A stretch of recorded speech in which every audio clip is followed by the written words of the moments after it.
नमस्कार, आप सुन रहे हैं रेडियो सम्राट FM 89.6 मेगाहर्ट्ज पर बदलते पलामू की आवाज़।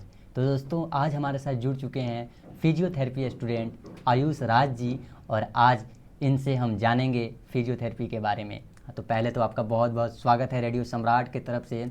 आयुष राज जी, कैसे हैं आप? धन्यवाद। मैं बहुत बढ़िया हूँ। तो सबसे पहले आपसे ये जानना चाहेंगे कि अभी तक का आपका फिजियोथेरेपी का पढ़ाई करने का अनुभव कैसा रहा? अनुभव बहुत बढ़िया रहा। उसमें बहुत कुछ सीखने को मिलता है। आप एक चाह रखते हैं अगर फिजियोथेरेपी एक डॉक्टर की तरह काम करने का, तो आपको बहुत मज़ा आएगा। आपको अगर इंटरेस्ट है तो आपको बहुत मज़ा आएगा काम में, क्योंकि जिस काम में इंटरेस्ट होता है उसको करने में सबको मज़ा आता है। तो बिल्कुल बिल्कुल। तो इसमें आप अनुभव तो कर रहे हैं, एक्सपीरियंस कर रहे हैं, लेकिन आपसे ये जानना चाहेंगे कि फिजियोथेरेपी अगर हम अपने पलामू की भाषा में अगर समझना चाहें तो ये क्या है फिजियोथेरेपी? फिजियोथेरेपी अगर हम पलामू की भाषा में पलामू के लोगों को समझाना चाहें तो ये एक ऐसा प्रोफेशन है जिसमें हम इलाज तो करते हैं, लेकिन बिना दवाइयों का इलाज करते हैं। हम अपने हाथ के तकनीकों से इलाज करते हैं, मशीन का उपयोग करके इलाज करते हैं, फिजिकल एक्टिविटी करा के इलाज करते हैं, बट दवाई का उपयोग नहीं करते हैं। मतलब और इसमें दवा मेडिसिन लेने की कोई ज़रूरत नहीं है? नहीं नहीं, हम फिजियोथेरेपी में दवाई का कोई रोल नहीं है।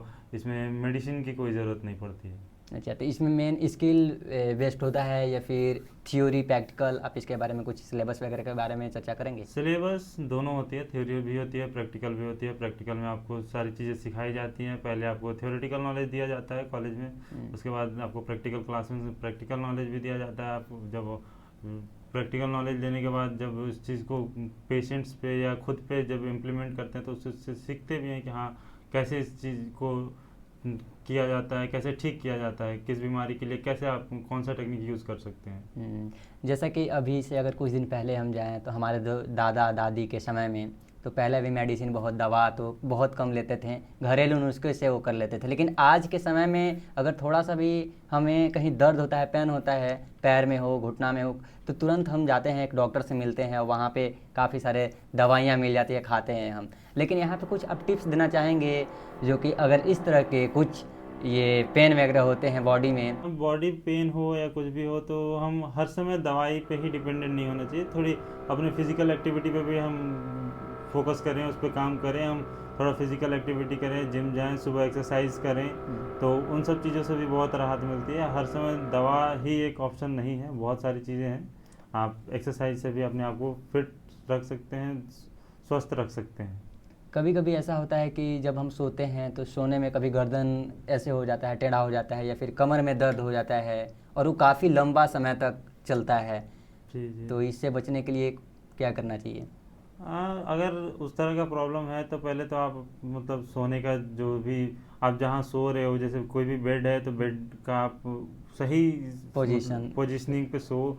ज़्यादा ऊंचा पिलो का यूज़ ना करें, आप तकिए का ज़्यादा यूज़ ना करें। ज़्यादा ऊंचा तकिया या ज़्यादा हार्ड जो होता है वो गर्दन के दर्द में, गले का दर्द में वो बहुत ज़्यादा उसका रोल होता है। अगर कमर दर्द है तो कमर दर्द में भी जो आप जिस बेड पे सो रहे हैं वो बेड बहुत ज़्यादा मैटर करता है, क्योंकि उसमें आप किस तरह का कुशन यूज़ कर रहे हैं, वो बहुत ज़्यादा हार्ड सरफेस है, तो वो प्रॉब्लम करेगी आपको। और ये प्रॉब्लम अब हर एज में होती है। ये कहना नहीं है कि अब एज बढ़ जाए या बहुत ऊंचे जो 30 से ऊपर हैं उन्हीं को, ये नॉर्मली बच्चों में भी देखने को मिलता है।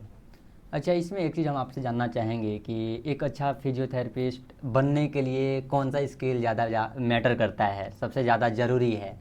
एक अच्छा फिजियोथेरेपिस्ट बनने के लिए आपके पास anatomy, physiology, biomechanics, biochemistry, exercise therapy, electrotherapy, जो भी वहाँ जितने भी सब्जेक्ट हैं, इन सब चीज़ों का आपको बेसिक नॉलेज होना चाहिए।